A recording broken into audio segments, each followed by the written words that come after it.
kailangan meron tayong discernment of spirit. Hayaan mo ba na ako'y nauuhaw? Siyempre hindi. Sabi niya maglingkod tayo habang tayo ay bata pa. Malakas pa kayo. This is the time na tayo ay maglingkod.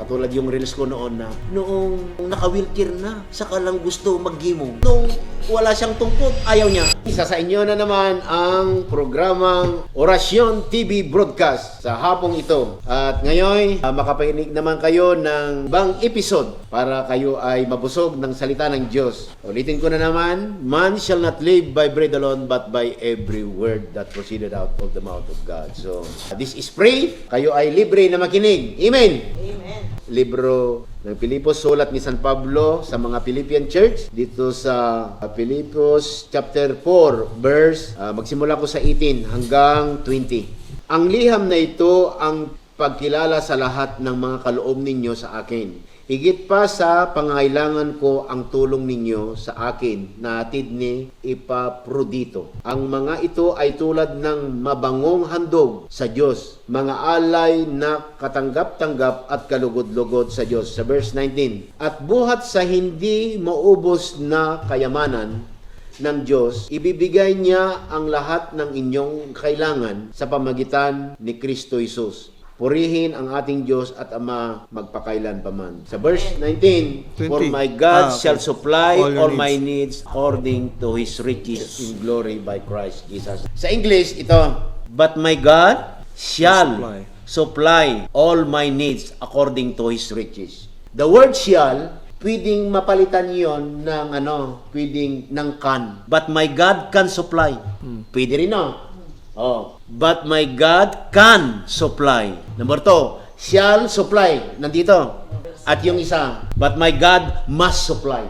Pag sinabi mong, but my God can supply, it means to say, God can able to supply. May kakayanan. May kakayanan. Yung must supply, for example, we must do these things. Kailangan. So, ito, magagamit ito na in the time of need talaga for emergency, ganun. Pero ito, maganda. Shall. Yan. Punta tayo. Bagamat, ang mababasa sa English is shall supply. Pero, binigyan ko lang ng diin yung can at saka must. Para mapatignan natin kung anong ibig sabihin ni Pablo sa mga Philippian church. Bakit shall ang ginamit? Ang pagkaintindi ko dito, Pastora, tayong mga Kristiyano, believers of Jesus Christ, kailangan meron tayong discernment of spirit. Discerning spirit. Sa kwanto, sa English term, sa iba, the modern is parapsycho. Hula-hula. Ay, parang nahulaan mo, ganon. Discern. For example, I will give you an example. Kasi tapos naman tayo doon sa but my God can supply.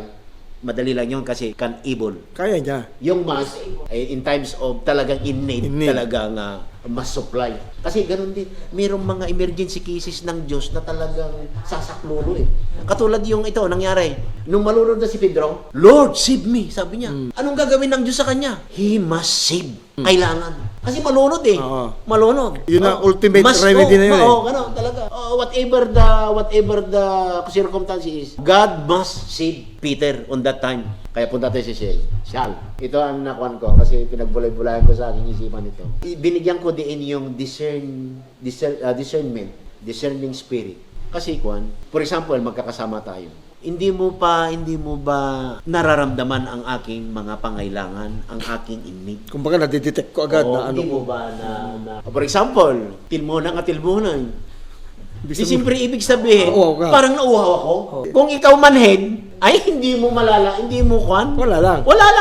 Lalo na kung you are very thinking everything. Hayaan mo ba na tayo magkakapatid, isang church na tayo? Dahil, hayaan mo ba na magkakahiwalay tayo na ako'y nauuhaw? Siyempre hindi. Kaya nga, yun ang pagkaintindi ko, na kung nagkahiwalay tayo, I was remain empty stomach. Yun ang alam ko, Pastora, na magagamit yung siya. But my God shall supply all my needs. Because you can able to give me something to drink or something to eat. Brother George, you shall meet the need of your brother. Kailangang ibigay mo. Sana doon. Instead of mentioning the name, merong sa English is you can use the he or she. Instead of I'm looking something, even it's a hard time to look for my food, you shall give me to eat. I shall give- provide you Wow, food. ganon. Parang ganyan, Pastor. No. Kung natatandaan ninyo, yung binitawang salita ni General MacArthur, I shall return. Oh, yun. Kasi merong need na kailangang bumalik Oh. eh. Kailangan sagipin niyo ang Pilipinas laban sa mga Hapon. Oh, yun ang ginamit din. Sabi, Return. I must return. I shall return. I shall return. Kailangan kong bumalik kasi kailangan ako ng mga Pilipino. Ibig sabihin, yung siya lang paggamit, given na yung gagawa. Kaya si MacArthur, siya na. Yung pagkasabi sa yung una na sinabi ko na but my God can supply, kaya niya.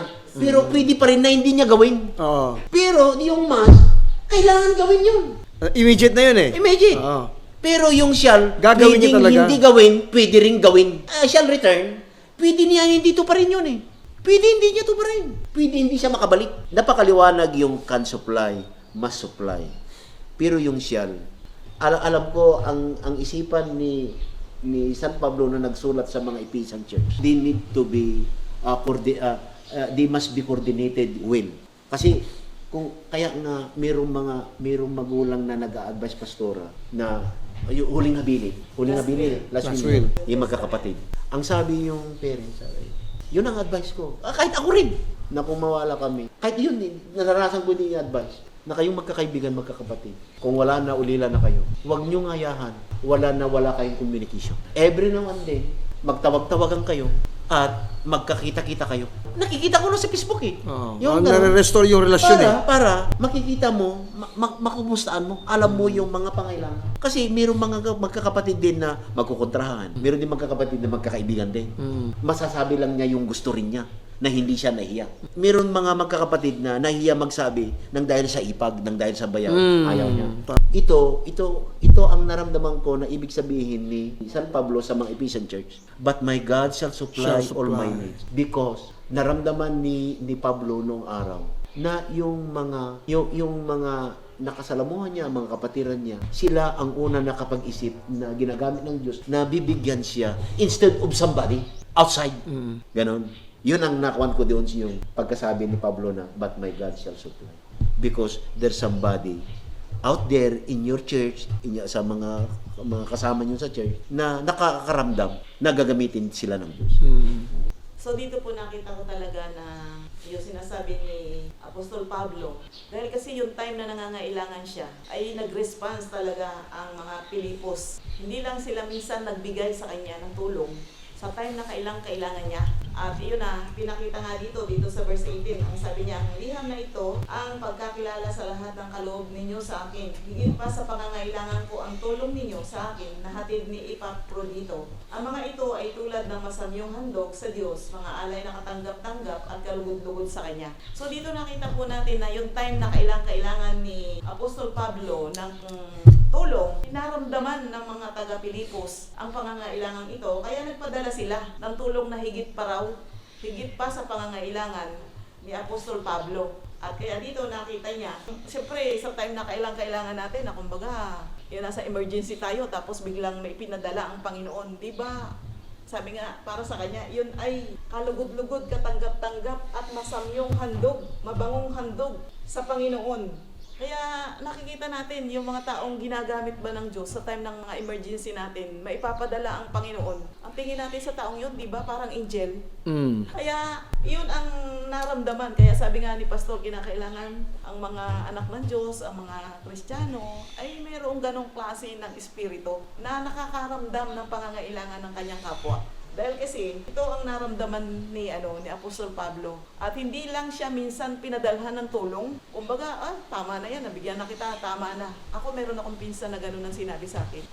Bibigyan kita ng tulong minsan lang at pagkatapos nun, wag muna akong hingan. Storbohin, Pero dito nakita natin, ang tulong ng mga Philippians ay hindi lamang minsan, kundi 2 beses pa silang umabot sa pangangailangan na ito ni Apostol Pablo. Kaya para kay Apostol Pablo, damang-dama niya ang concern, ang pag-ibig ng kapatiran sa kanyang ginagawa. Kaya dahil nga doon, meron siyang ibinigay na assurance na yun na nga, sabi niya, buhat sa hindi mauubos na kayamanan. Imagine natin, yung kayamanan natin, ito minsan lang kita bibigyan kasi ito na ang last kong kayamanan. O, pero dito hindi na uubos ang kayamanan ng Diyos. Kaya, ayun na, narinig ko rin na sinasabi ni Pastor Ray, na sabi niya, it's better to give than to receive. Okay. Dahil nga dito, sa pagbibigay nila, ang hindi na uubos na kayamanan ng Diyos ay ipagkakaloob sa kanila. Kaya the more na we give, the more we receive. Parang tayo ay nagtanim ng kalahating hektarya, siyempre aanihin natin ay para lang sa kalahating hektarya, di ba? Kung tayo nagtanim ng 5 hektarya, hindi ang aanihin natin ay para sa 5 hektarya. Kaya dito nakita natin yung kayamanan ng Panginoon na hindi na uubos ay nakalaan sa mga taong ito na nagbibigay ng kanilang kaloob sa mga pangangailangan ng kanilang kapwa. At lalo na siyempre sa ministry. Kaya napakabuti ng Panginoon dahil kasi yun ang assurance na sabi niya, shall supply all your needs. Ibibigay ng Diyos ang lahat ng inyong kailangan sa pamagitan ng Kristo Jesus. Kaya purihin ng Panginoon dahil napakasarap ng ganitong klase ng assurance. Anytime, sabi niya, sky is the limit. Humingi kayo ng kahit ano sa pangalan ko. Yun ang sabi niya sa John 13 to 14. Kahit ano ay hihingin natin sa pangalan ng ating Panginoon Kristo at iyon ay ibibigay naman ng ating Panginoon sa kaluwalhatian ng Diyos. Kaya napakaganda po ng ating tema ngayon din. At dito po pumapasok yung malalim matatag na pananampalataya. Dahil nga, nasa isip mo that my God shall supply all my needs. But my God shall supply all my needs. Sabi mo na ito, according to His riches in glory by Christ Jesus. According to His riches. Kano ba kaya ng Panginoon? Di ba? Sabihan ka lang siguro nung ni Henry C. Na sige, according to my riches. Henry C pa lang yun Mag-i-imagine ka na, milyon ito. Milyon na ibibigay sa akin ito. Ating Panginoon, according to His riches, Panginoon nagsasalita. So, yung pananampalataya mo, dito papasok po yung seek ye first the kingdom and all these things shall be added unto you. Parang gano'n na yun papasok na dyan. And my God shall supply all your needs according to His riches in glory by Christ Jesus. So, pupunan ng aking Diyos ang bawat kailangan ninyo. Ang bawat kailangan ko ayon sa kanyang kayamanan. So, dito parang, dito lalong nagpapatatag ng parampalataya natin na hindi natin kayang gumawa ng sarili lang natin, kundi sa Panginoon pa rin. Lahat ng ating gagawin, Panginoon pa rin natin ang ating tinitingnan, siya pa rin ang ating gabay, and He shall supply all your needs according to His riches. Purihin po ang Panginoon. Ito ang mga karamihan ng mga believers. Ito ang gustong-gusto nila na bersikulo. Yeah. Tama. Kung when it comes to Lalo na pag in need. pleasing, Lalo na pag in need. yun ang gusto nila na mga bersikulo. Pag ang believers din ay dumadanas sa mga crossing line. Ang gustong-gusto rin niya na hindi niya alam ang patutunguhan niya. Ang gustong-gusto niya, Jeremiah 29:11. For I know the plans. Yan ang mga gustong-gusto ng mga believers. Pero itong sulat ni Pablo sa mga Philippian church. Bigyan natin din yung masamyong handog. Sa English term na ito? Fragrance, sabihin na natin. Sweet. Savor. An odor of sweet smell. Sweet smell. Sweet smell. Bigyan mo. Mabango. Ito. Si Pablo, nakatanggap siya ng mga gift, handog, regalo sa mga believers na very mababang, sweet smelling odor. So it meant to say, kung amount of money, makapaisim. Wala, makapaisim. Nawadwad. Pero alam nyo, during the offering time on the basket, dapat yun nalukot-lukot nga. 20. Hindi masam yung handog yun. Bigyan natin yung masam yung handog. Alam nyo ba na mayroong dalawang naghandog? Si Cain at saka si Abel. Sa ilustrasyon ng mga handog, kailangan yung usok niya, yung matuwid. Yeah. Matuwid. Meron kasi pastora na experience namin kung magsusunog kami ng mga gayami o mga dahon-dahon. Pag hindi masyadong matuyo nababasa pa. Hindi maganda ang usok. Tapos nag-abgis pa yung mata. Nasublab. Nabgis yung mata yung basa-basa. Pero yung tuyo, sumisigaw pa Talagang brum pirmi ng stare. So ganun din sa pagbibigay. Sa pagbibigay ng handog, kailangan din talaga na pinagpaplanuhan. Bakit nasabi ko na in my illustration kay Abin, bakit nasabi ko na pinagplanuhan. Kasi yung yung inandog niya, yung mataba, yung Oo. talagang Talagang pinaghahanda. special talaga. Yari spotless. Walang kuan, hindi good. Oo. Talagang okay, mabango, talagang inaayos talaga. Samantalang si Cain, sabi niya, yung termino, kumuha na lang siya. Parang dumaan lang siya na Hindi niya pinili. hindi niya pinili sa pagbibigay ng handog sa Panginoon. Mga kapatid, online, hearers at listeners, kailangan kung magbigay tayo sa Panginoon. Hindi yung sobra-sobra natin. Yung mapapangiti mo ang Diyos. Yun, mga papangiti ang Diyos. Kaya, I will encourage you to give your ATM. Yung letter A na eco. ETM. What is that? Letter A. Your effort. Effort. Kailangan yung effort natin sa paglilingkod sa Panginoon, hindi natin hintayin na tayo ay mahina. Kailangan yung malakas tayo. Mayroong mga gustong maglingkod na noong panahon na ay himatayin na sila. Tsaka na sila, saka lang sila nag-decide na nag-decide nung mahina sila, hindi na sila makaligo, hindi na sila wala na. Hindi na masam yung handog yun. Kasi kung mahina ka na, hindi ka na makaligo. Wala na. Hindi na makatutbrush, wala na, hindi na makaayos. Hindi na masam yung handog. So, I will encourage you, mga listener, na if you give something, give to the Lord, masam yung handog. It must be special. Ngayon na malakas kayo, mabango kayo, maglingkod na sa Panginoon. Ganon. Hindi nyo hintayin na kayo ay mabaho at saka mahina na. Number 2, letter T, time. Yung tiyempo, oras.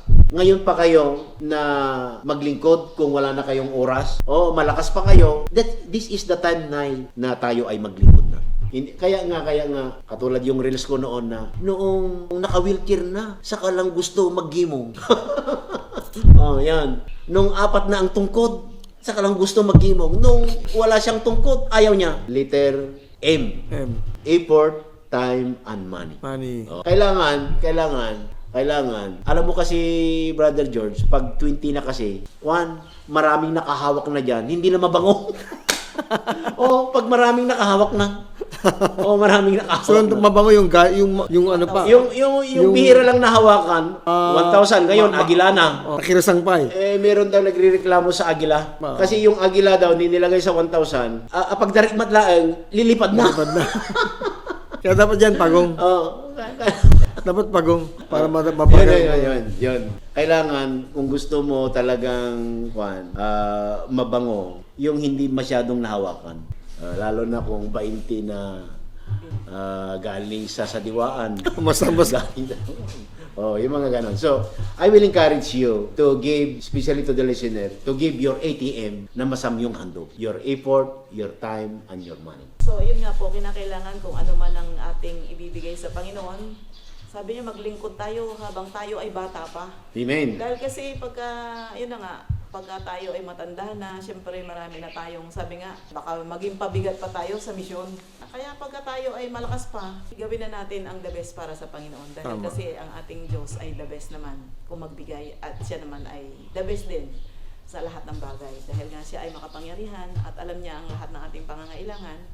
Kaya magtiwala lang po tayo na ano man ang ating binibigay sa Panginoon, hindi natin siya kayang lampasan ang kanyang kakayanan para tayo ay tulungan. Yung topic na, and my God shall supply all your needs according to His riches. Amen. 1, 2, 3. Orasyon Orasyon TV broadcast.